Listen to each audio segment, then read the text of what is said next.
You've probably heard that crazy statistic before, right?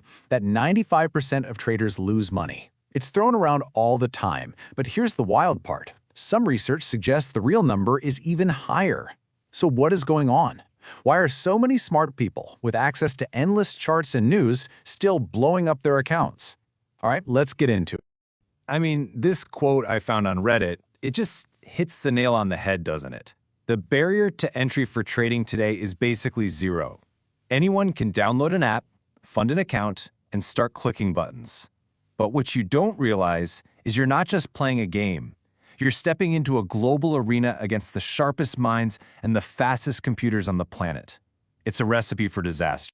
And the data, it's absolutely brutal. A staggering 80% of day traders are gone within 2 years. In fact, look at this. Nearly 40% don't even last a single month. After 5 years, only about 7% are left standing. This isn't just a tough learning curve. For most people, it's a sheer cliff. So first up, we've got to walk through what I call the trader's grave. We need to stare this reality right in the face, not to scare you off, but to actually understand what we're up against. Because you can only figure out how to survive by first understanding why everyone else fails. So let's start with the most dangerous opponent any trader will ever face. It's not the market, it's not the hedge funds, it's the person staring back at you in the mirror. Turns out, our own brains are basically hardwired with these hidden psychological traps that almost guarantee we're going to lose. Okay, so check this out. This is a classic trap called the disposition effect. When researchers looked at actual trading accounts, they found that traders sell their winners 50% more often than their losers. Just think about that for a second. We're so terrified of a profit disappearing that we snatch it up right away. But a losing trade? Oh, we'll hold on to that forever, just praying it comes back. We're literally cutting our flowers and watering our weeds. And believe me, the weirdness does not stop there. You've got traders who will keep losing money for a decade and not stop. Or they get a few wins, feel like a genius, and immediately start making bigger, reckless bets. But this one tells you everything. When Taiwan introduced a national lottery, trading volume on the stock market dropped by a quarter. For a lot of people, this isn't investing. It's just a trip to the casino. And what's the result of all this frantic, emotional trading? Well, you're looking at it. The data shows that the average investor already struggles to keep up with a simple market index. But the active trader, the person buying and selling all the time, they underperform by a massive 6.5% per year. All that extra effort just digs a deeper and deeper hole. Okay, so it's easy to say, just be disciplined, right? But that's only tackling half the problem. Because even if you were a robot completely void of emotion, there's another, much more sinister force working against you that can wipe you out completely. And that brings us to something called the math of ruin. Yeah, it sounds intense, because it is. This is all about how you can have a profitable, winning strategy and still end up with a zero balance in your account. Now, risk of ruin isn't about bad luck. It's not about a surprise event. It is a cold, hard mathematical probability, a formula that predicts your chances of losing everything. It all comes down to your win rate, how much you win versus how much you lose. And this is the big one, how much of your capital you're betting on any single idea. And this right here, this is the thing that almost everybody gets wrong. New traders are obsessed with finding the perfect entry, the magic indicator. But they completely ignore the most critical question of all. How much skin should I actually put in the game? I want you to really look at this because it's absolutely mind-blowing. Let's imagine you have a killer strategy. I mean, it's a home run. You win 60% of the time, and when you win, you make 10 times what you risk. It sounds like a license to print money, right?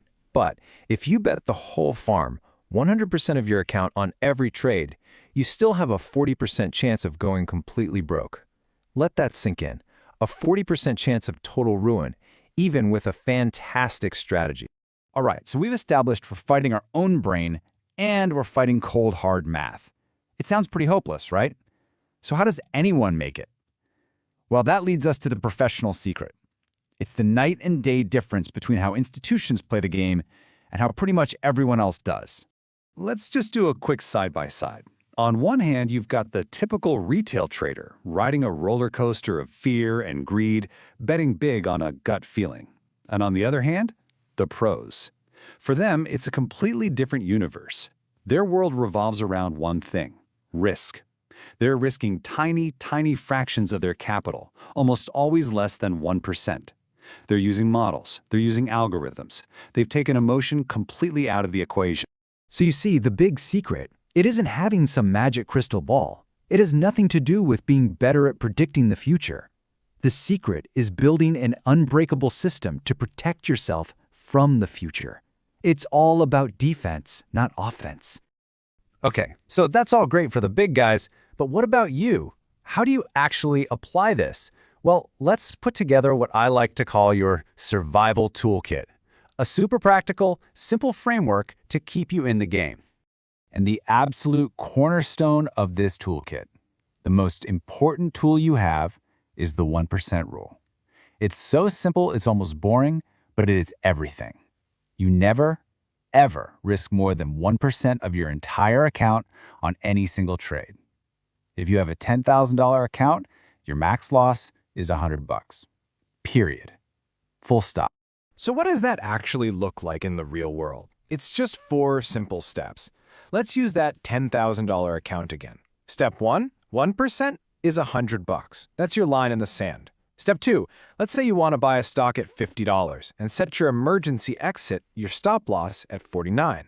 Step 3, the distance is $1. So for the last step, you just take your max loss, $100, divided by your risk, $1, and boom, you can buy 100 shares. The math does the hard work for you, and it takes the emotion right out of it. But using this rule isn't just about math. It requires a total mindset shift.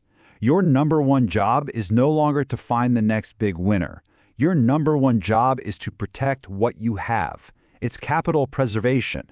Profits are just a byproduct of good defense. You have to remember, you can easily survive a string of small losses, but one single catastrophic loss, that can take you out of the game for good. And that's really what this all boils down to. The goal shifts completely. You're no longer trying to be a psychic who can predict the future. You're trying to be a survivor who can build a fortress around their capital, strong enough to withstand anything the market throws at you. So I'll leave you with this question. Why are you really here? Are you trading with a lottery ticket mentality, trying to get rich quick? Or are you trading to stay in the game, to play the long game? Because how you answer that question, well, that's what's going to determine which side of that 95% statistic you end up on.